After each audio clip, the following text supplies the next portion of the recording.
Hello, Columbia, and welcome to City View. I am your host, Leisha Utsi. On City View, we bring you a close-up view of the city of Columbia. In our top story, Councilman Daniel J. Rickenmann was officially sworn in on January 6. Councilman Rickenmann was recently elected to fill the District 4 vacancy on City Council. It's exciting to be here today and have the opportunity to be back at the City of Columbia to serve. I'm very excited. Unfortunately, I'm here today because of the death of somebody. And so I'd like to take a minute to remember Leona and thank her for her years of service. So if we could just take a minute for a moment of silence, I would appreciate it.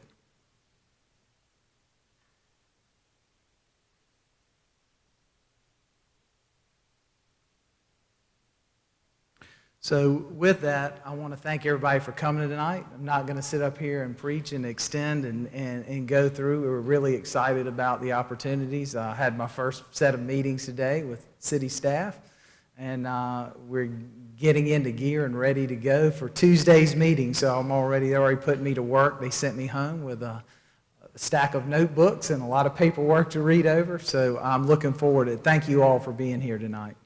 Well, that was a wonderful swearing-in ceremony, and we certainly welcome Councilman Rickenmann back to City Council. As many of you are aware, he actually previously served as a member of Columbia City Council, and we do welcome him back as a city family. And speaking of City Council, two of our at-large City Council members, Councilwoman Tamika Isaac Devine and Councilman Howard Duvall, held a joint holiday reception in December 2016. Well, this is our annual at-large holiday drop-in.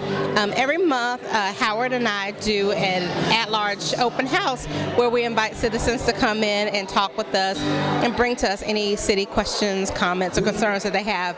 But 2 times a year, we like to do something a little bit different. And so in December, because it's the holiday season, it's great to just invite people to come out for a party, a holiday drop-in. They still can bring to us their city comments, questions, and concerns, which a lot of people have. I've talked to people tonight about sidewalks, about drainage, about city funding. So they've brought to us issues, but they've also been able to meet their fellow citizens as well as celebrate the holidays. So it's been a really good opportunity for us as the elected city leaders to really fellowship with citizens in a different way. Well, where can you combine public safety and Calabash? Well, Calabash with Cops is a recent fundraising effort, and the Columbia Police Department participated to help those in need. I'm Sergeant Fred Bryant, City of Columbia Police Department. I actually work in internal affairs at City of Columbia Police Department. This is our 4th year here at Fatz Cafe, teaming up with the Special Olympics.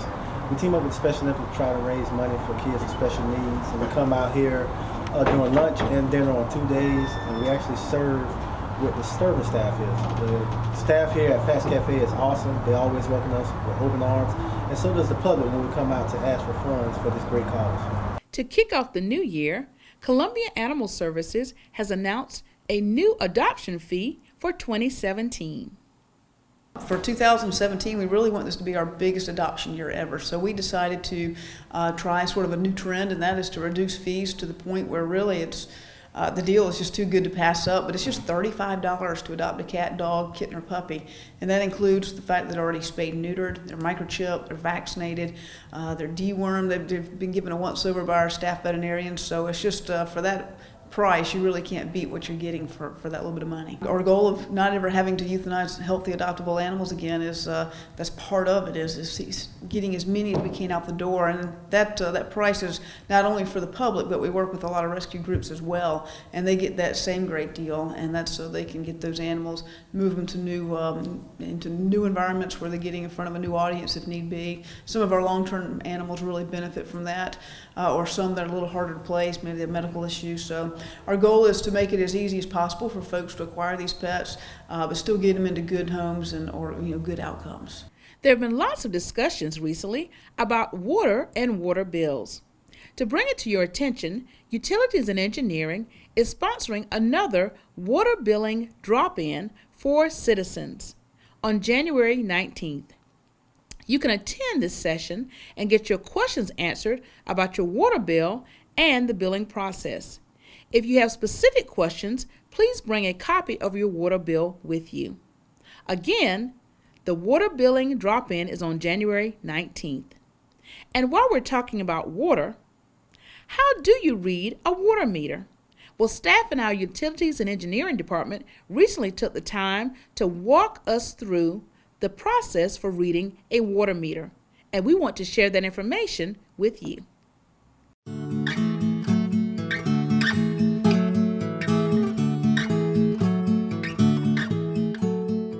Hi, I'm Mac Paul with the City of Columbia's Water Maintenance Division, and today I will be showing you how to read your water meter. Your water meter is going to be located in your front yard.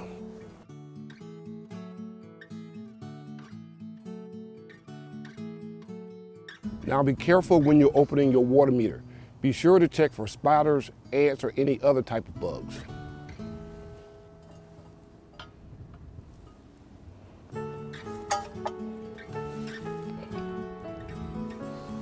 Once you have it open, you should see the little red knob. It is called the leak indicator. If it is spitting like this one, that means you have water running through your meter. This is one of the tools you can use to see if you might have a plumbing problem.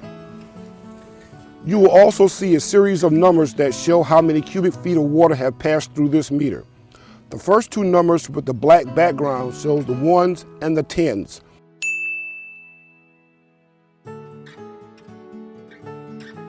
The first number with the white background is the hundreds.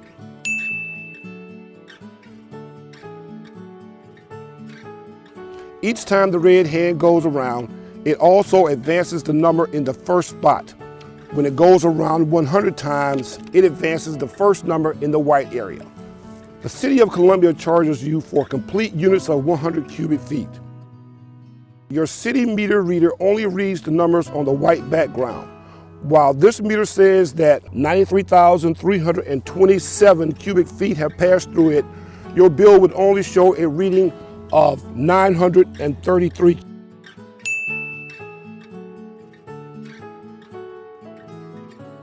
For questions about your bill, contact the City of Columbia's Customer Care Center at 803-545-3300. Once again, this is Mac, and thank you for joining us today.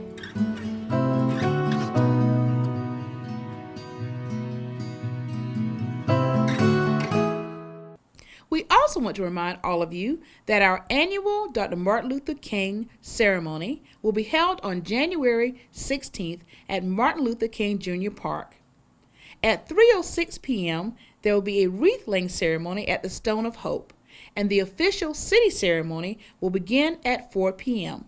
Again, join us on January 16th at Martin Luther King Jr. Park for the annual city commemoration and celebration of Dr. King's life and legacy.